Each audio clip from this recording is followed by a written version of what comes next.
The Women's Leadership Institute in the Auburn University College of Liberal Arts is pleased to present Leaders Educating Through Discussion. We hope you will take a moment after you watch our presentation to add your own voice to the dialogue on our website, auburn.edu/womensleadership. Rule number 6. Take risks.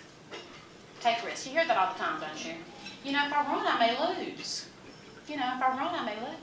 Susan ran for the U.S. Senate and did a fabulous job running that campaign. If they had a little more money, she would have been in the U.S. Senate. Did that keep her from running again? No. She ran and won before. She ran and lost. She risked and lost, and then she ran again, and now is on the Public Service Commission. It takes a brave soul to run, y'all, and that's no other way to color it. It takes a brave soul to put your name out there, you know, to have the, I guess you could say, the rejection, a public rejection. But if you do not run, you'll never know if you could win. And when women run, women win. That is just the way it is. But whether it's good or bad, people do perceive women that we're consensus builders and as more ethical. Whether or not we all agree with that, we're not going to say. But they truly do. In Alabama, when women run, women win. So I truly say, please, please take risk. Take risk. Nothing ventured, nothing gained. Number 7, take a stand. You know, people would say about me, whether it was good or bad, the lawyers would say, well, you know, Judge Bell, I may not agree with what she decides, but she'll definitely decide. Now, what were they saying? What were those lawyers saying? You know, they don't have to agree with you all the time, but do your job and make a decision. I've got a judge, I won't tell you what county, that I basically told him, I don't think you're cut out for this work. We're paid to decide, and you can't. So I wish you would think about doing something else, because the citizens of Alabama pay us to make decisions. So take a stand.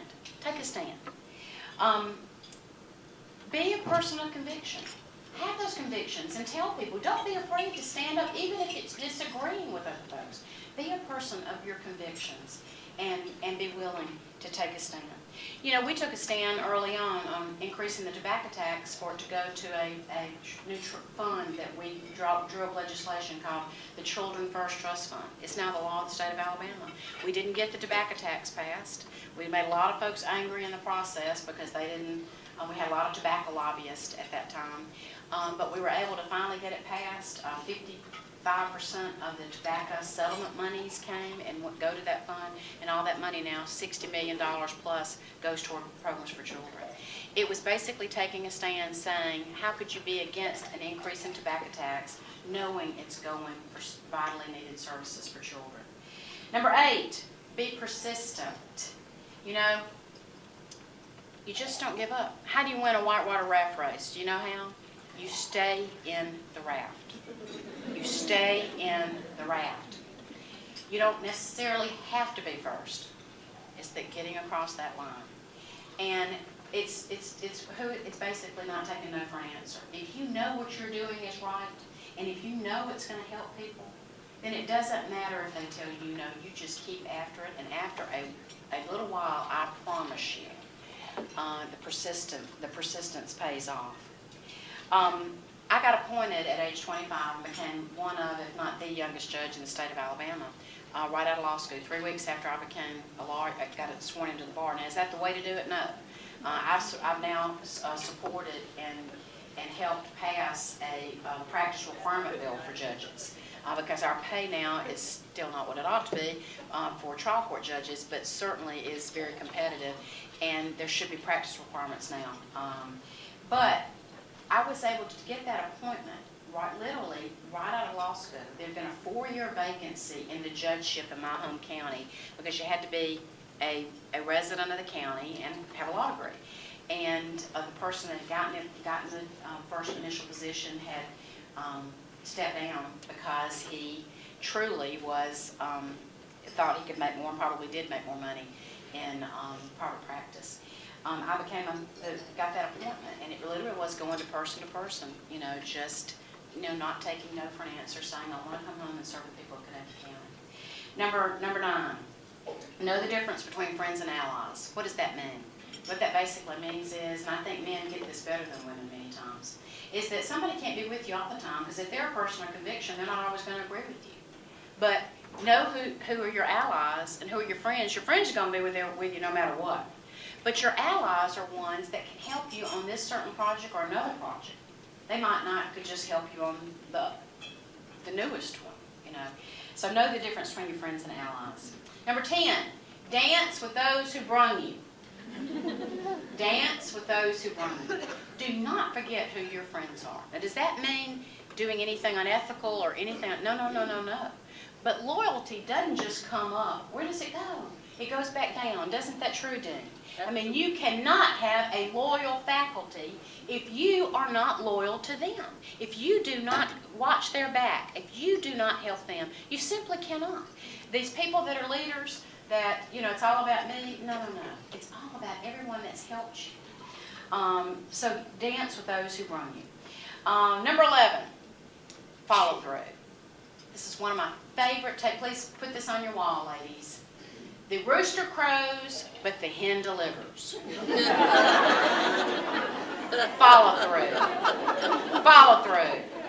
And one thing I truly do believe is so true, in particular of all the leaders here, is that many times you'll see that women in government are much more concerned about the next generation than the next election, which is why I think there's so many men. The surveys show that when you ask a man, if you have, in Alabama, if you have an equally qualified man and woman, who will you vote for?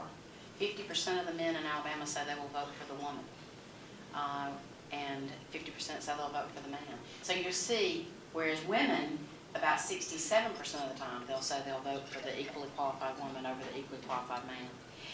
And then, number 12, and this is one that is so important, and it's most important, maybe of all.